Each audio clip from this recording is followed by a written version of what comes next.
Good morning, friends. Welcome to the show. Hey, Lou. How we doing today? I'm good. How are you? Very good. We took a week off, so I'm excited to get back and talk a little bit more. And this, my friends, is a very important two episodes. Uh, we are talking about chapter 18, verses 40 through 44. And the reason they're important is I was reading a book called Castes by Isabel Wilkerson. If you haven't read it, it's really worth a read. It's a Pulitzer winner, prize winner, bestseller, really well written, well researched about caste. And caste, the three countries she talks about is India, Nazi Germany, and USA. You will be fascinated to hear everything she has to say. But people have a misunderstanding of how caste came about in India. And these episodes these two episodes today will give you a little bit of an inkling about how it started. Bottom line is, we recognize if you owned a company, but you weren't working there, you just owned it, and you wanted to get yourself a manager, CEO, president, and then you wanted to get somebody in the finance department, and you wanted to get somebody in the marketing and advertising department, you would look for people that had those characteristics. You would look for a CEO who was a leader, who was a born charismatic person that knew how to be a leader, bring the whole team together, etc. You would look for a thinker. When you were looking for a marketing executive, you'd look for somebody that had those skills. An accountant, you would look for somebody who knew about numbers, accounting, bringing stuff together, that kind of thing. What the Gita talks about in verses 42, 43, 44 is the characteristics of a Brahman, a characteristic of a Kshatriya in verse 43, and the characteristics of a Vaishya or Shudra, a trader or a manual laborer in verse 44. The episodes today, the one that we're going to be talking about, 203, right? 204, sorry. 204, yeah. 204, we're going to be talking about 40 and 41, which is going to be talking about the nature, our Prakriti, which leads to this. So, going back one step, we know that all beings, human beings, animals, birds, insects, everything has two components, right? We talked about this. One component is the body, the physical body itself, and all the materials that go into making it. And the second is the life-giving force that's within. That life-giving force in Sanskrit could be called Atman, Brahman, in English, the self, or God. And that life-giving force, the analogy is, say, of an electric car, a Tesla or a Ford Volt, I think it's called. What's the electric version of Ford, Lou? The Chevy Volt, and Chevy Ford. Volt. I don't know. I don't know what the Ford equivalent is. Okay, so Chevy Volt, let's say. Mhm. Compared to the Tesla, the Chevy Volt, even though it's an electric car, has a lot less power. Right. Because the battery is smaller, the wheels are smaller, the whole body is smaller, doesn't go as fast, doesn't have as much power, lasting power, etc. Now, the electricity is the exact same in both cars, but the body is different. So the material that goes into the body of the Chevy Volt versus the Tesla is different. So what these verses are telling us is that each one of us is made up of Prakriti and the Atman. And the Prakriti stands for nature, and our nature, nature is not nature like you see in the trees and the plants and the flowers, not that nature. Nature pertaining to, if you look in the dictionary, it says something like inborn or hereditary characteristics as an influence in or determination of personality. That nature, what is your nature? You're a kind man, you're a kind-natured person, a good-natured person, that nature. So where does this nature, Prakriti, come from? Two ways of determining nature. One is from your past lives. your past lives, you develop raga and dvesha, likes and dislikes. Why? Because in your previous lives, you've had certain things that you like. You keep fostering those. You keep saying, whatever I like, I'm going to do more of. Whatever I don't like, I'm going to move away from. That gets to be coming with you from the time you're born. Let's say you don't believe in reincarnation. Then from early childhood to now, to an adult person, you have fostered your likes and dislikes. That becomes your nature, your prakriti. That prakriti is unconscious, below the level of consciousness. You don't even know it. But when you have a stimulus, whether it be an external stimulus, somebody says something to you, or an internal stimulus, you react based on your nature. Mhm. So a calm, good-natured person may just smile at an insult and let it go from one ear to the other. A angry natured person would react viciously and hit back or strike back. That's the nature. So what the Gita does in verse 40 and 41 that we're discussing today is going to be talking about the characteristics of these four natures, and that those are known as gunas. And based on the three gunas and four castes, the four castes or varnas are Brahman and Kshatriya, Vaishya, and Shudra. So the reason it's called Brahman, because a person who recognizes the Brahman within himself is a Brahmin. So the highest class, Varna, that Gita talks about is a Brahmin. He is equanimous, calm, peaceful, good natured, a thinker, a teacher, somebody who learns. And lots of characteristics which we'll talk about when we get to verse 42. That's all about Brahman. Mhm. And the Kshatriya is a warrior. He's more of a person that is valiant, shows valor, shows leadership qualities. He becomes a king, a soldier. He's a fighter, and he's a leader. He thinks fast on his feet. He's dexterous with his arms, etc. The third is a Vaishya or a trader or a merchant. Basically, he's worried about what goes in, what comes out in terms of his finances. And the last is a Shudra, which is a manual laborer who does service to others.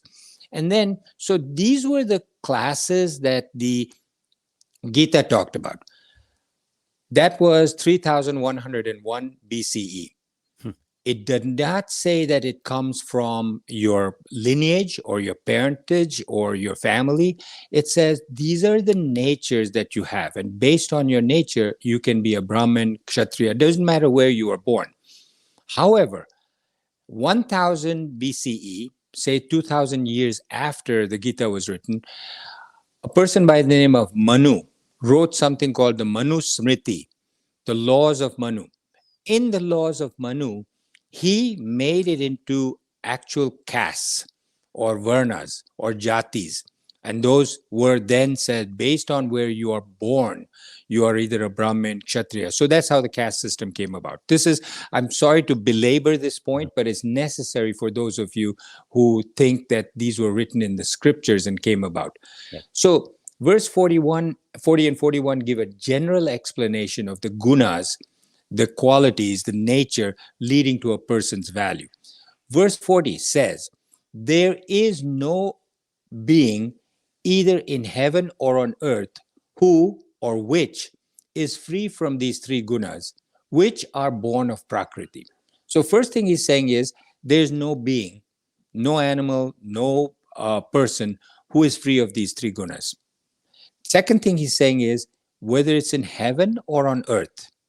And the third very important thing is he's saying that these three gunas are born of Prakriti. So you cannot develop these gunas.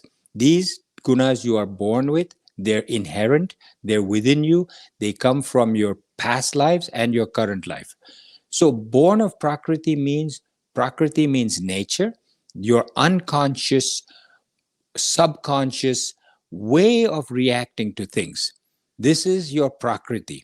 It is born or inborn or hereditary characteristics as an influence or a determinant of your personality. So it determines you.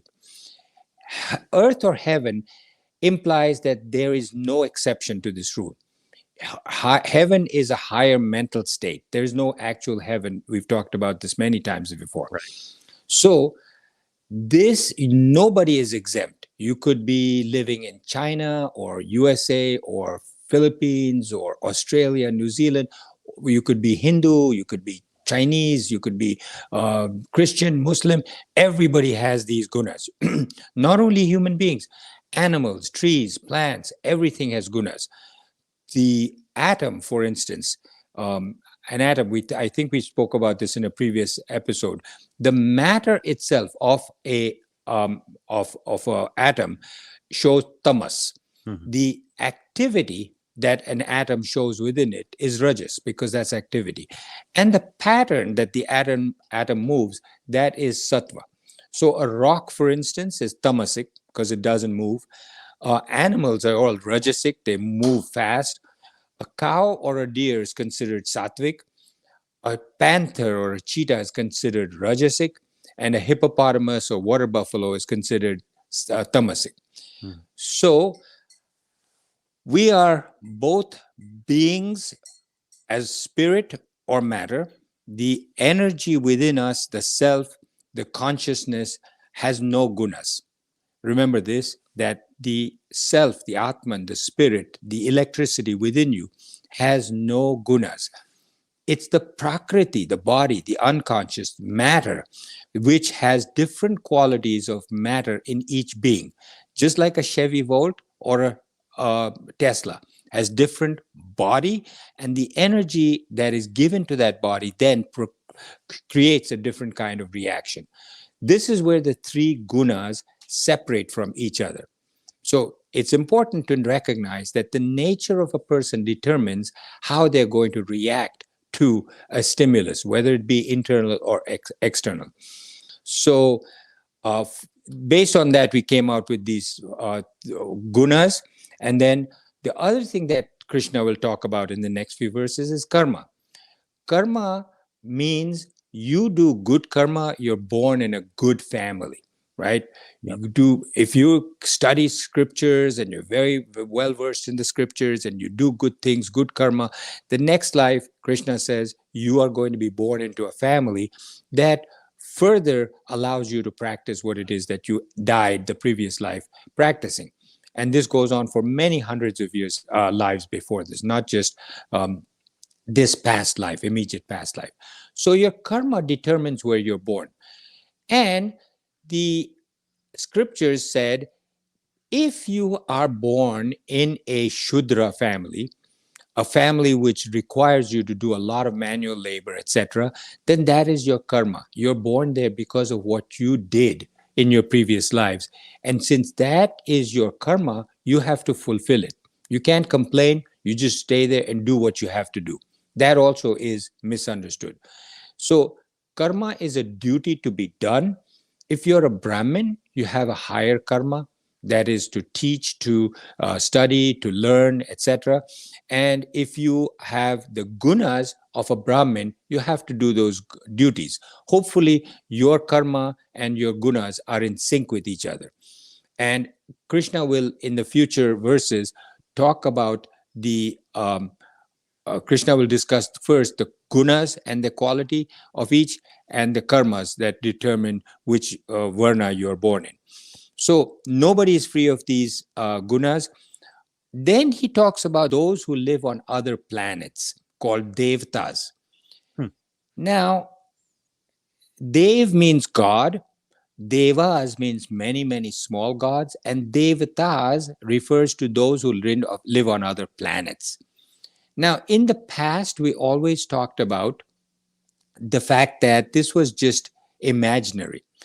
Now, friends, I'm going to refer to episode 89 in this episode as well as in the next episode.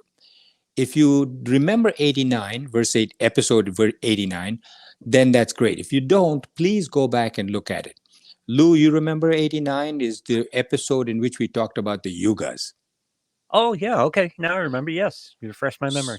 So 89, in 89, we talked about the yugas, how in the Gita, the Gita talks about the fact that the sun revolves around the galactic center, and as a result, so many different eons or epochs or yugas are created, which go on for millions of years and billions of years. And that determines this whole characteristic that we have. The closer we are to the galactic center, the more spiritual we are. The further away we are from the galactic center.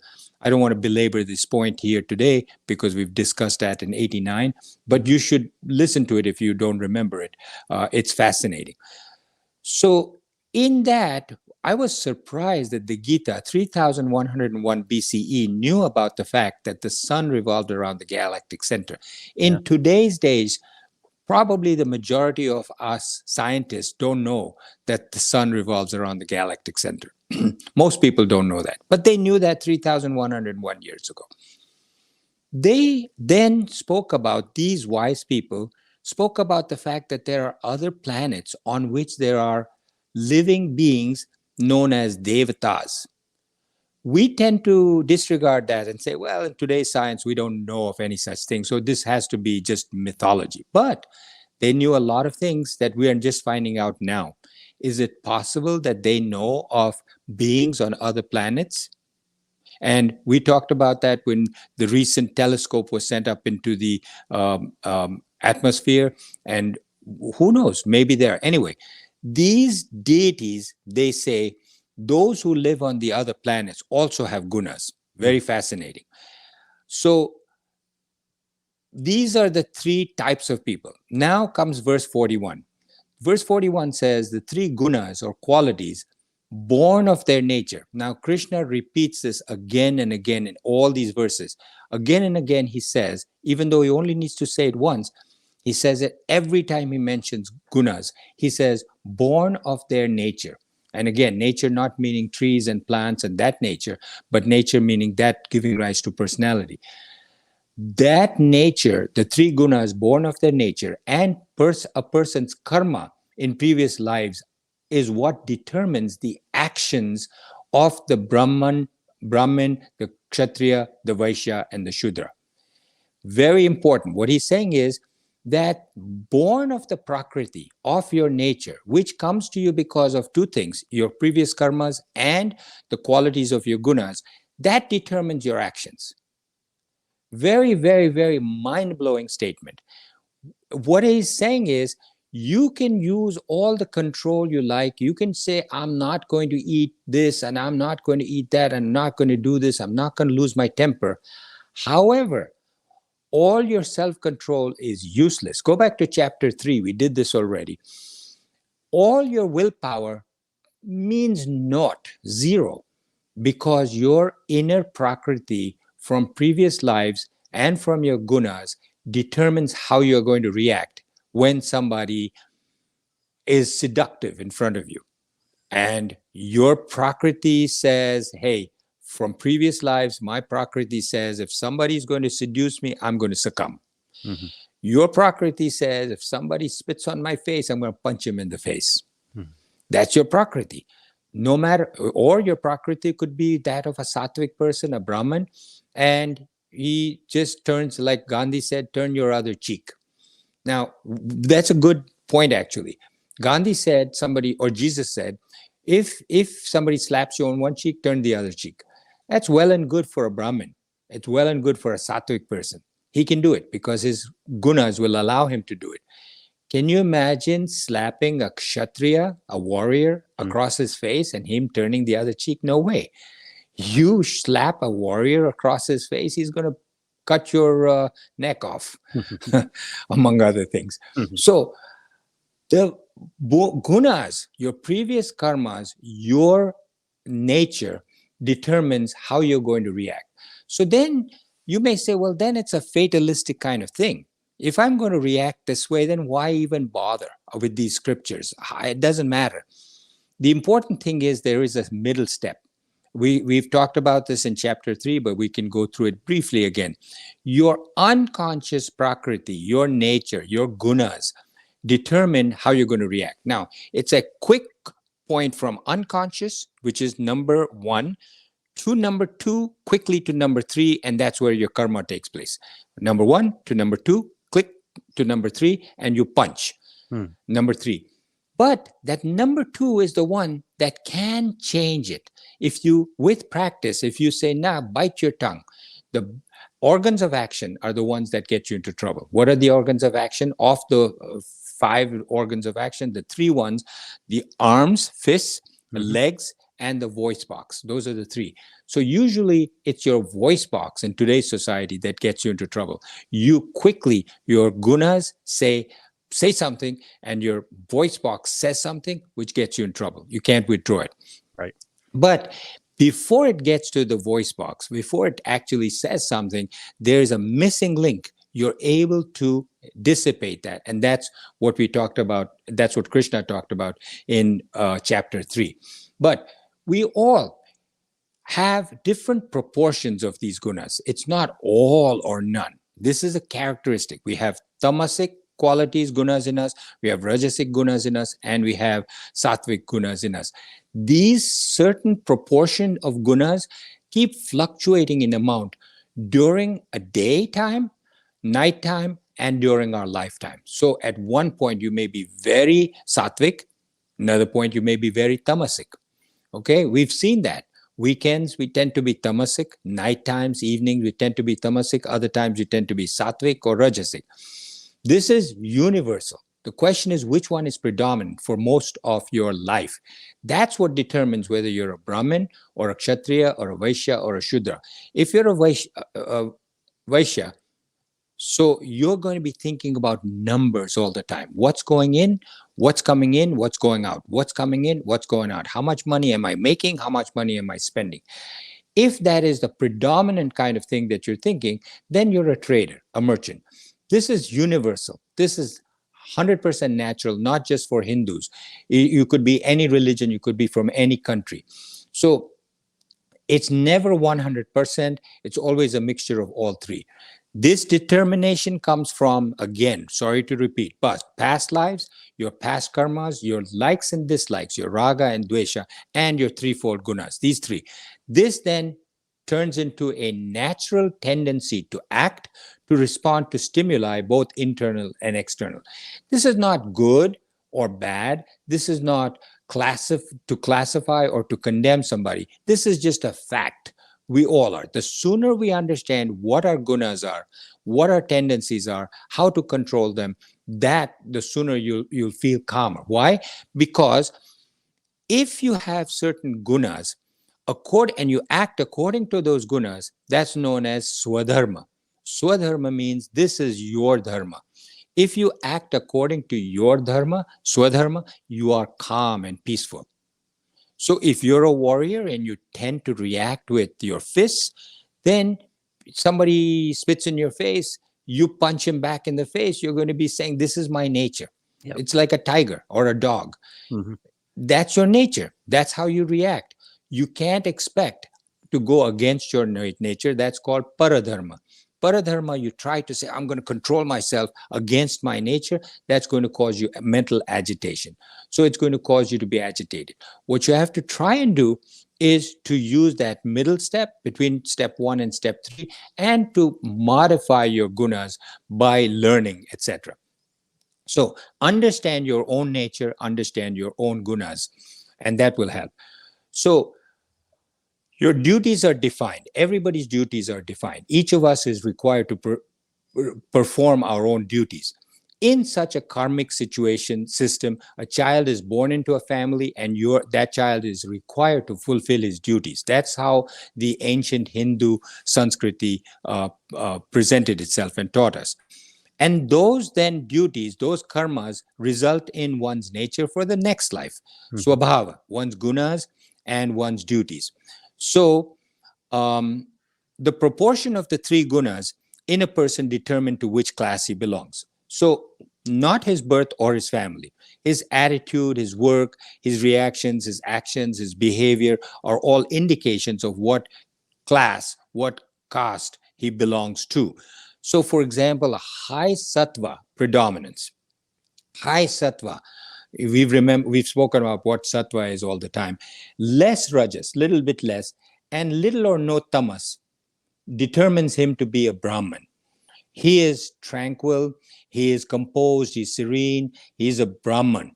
He has a thinking power and he has a lot of brains and is able to decipher various things as a Brahman.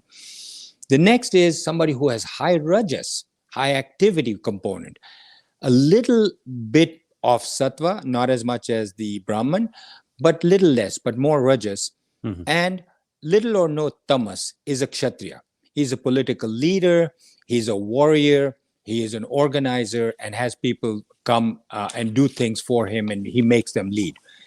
If rajas is predominant, but not with sattva second, but tamas second, and very little sattva, then that person is selfish, greedy, always thinking me, me, me. He's a Vaishya, a businessman, business mentality, a merchant. He always thinks what is coming in, what is going out. And the last is where tamas is predominant, little rajas, almost or no sattva. Delusion, dullness, shudra, worker, laborer, all he's really good at is manual labor. Hmm. So again, this internal classification of human nature, temperament, not the family of birth, is what determined caste. Now, going back to episode 89, we talked about Satya Yuga, Treta Yuga, Dwapar Yuga, and Kali Yuga. If you remember, we said that they're all multiples of 432,000.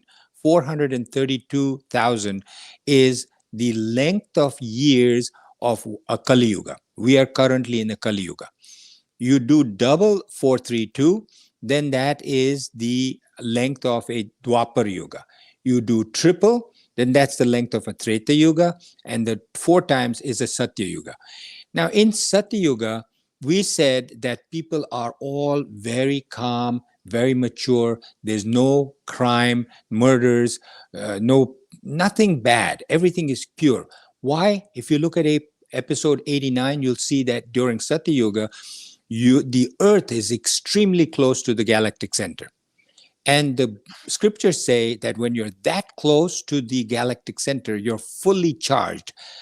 Like summer and plants. Plants do very well in the summer. Why? Because the sun is shining brightly on them. Human beings, when they're close to the galactic center, are all sattvic. They're all Brahmins. So Satya Yuga had mostly Brahmins. So when Brahmins predominated and ruled the world, that was when we were in Satya Yuga. When you moved a little bit further away from the galactic center, then that was considered Treta Yuga. Kshatriyas were more in number than Brahmins, and chivalry and warriorness, fighting, wars, these were predominant at that time.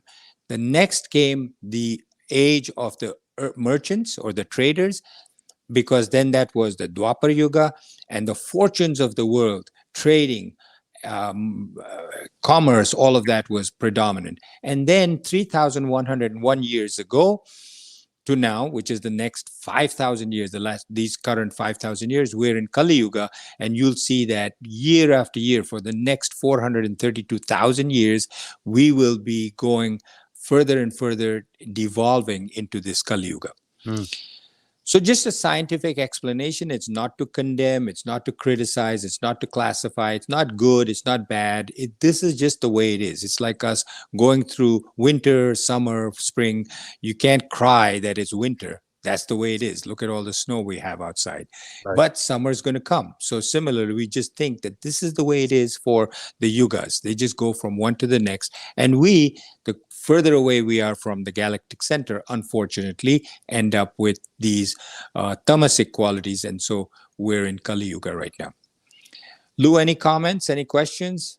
No, I'm just curious about how we can affect our Prakriti from one life to the other. It kind of sounds in here, and I'm looking for ways that we can change our Prakriti, and that's that step in between, right? Step 2, That's right. where we try to deal with our impulses and try to modify what our behavior is going to be, what our actions are going to be based on our impulses and our nature. Yeah. So good question. We talked about this when we were talking about chapter 3. But in that, the step that we tend to automatically disregard is the step where you go from the Prakriti or the gunas that say do this and react this way to actually putting it into action. And in that discussion, we said you have to sublimate it. Sublimate it means divert it. You can't suppress it. Right. The people make the mistake that they think, okay, I'm just going to suppress these gunas. Gunas cannot be suppressed. They will come out. What Krishna says is sublimate it, divert it. You want to do something, you want to react with a different way of that. And he doesn't give examples, but then that's where psychiatry, psychology, wise gurus come about to say, how can you sublimate your gunas? Mm-hmm. Does that answer your question? Yes. Okay. Great. Thank you, friends. And we'll see you next time for episode 205.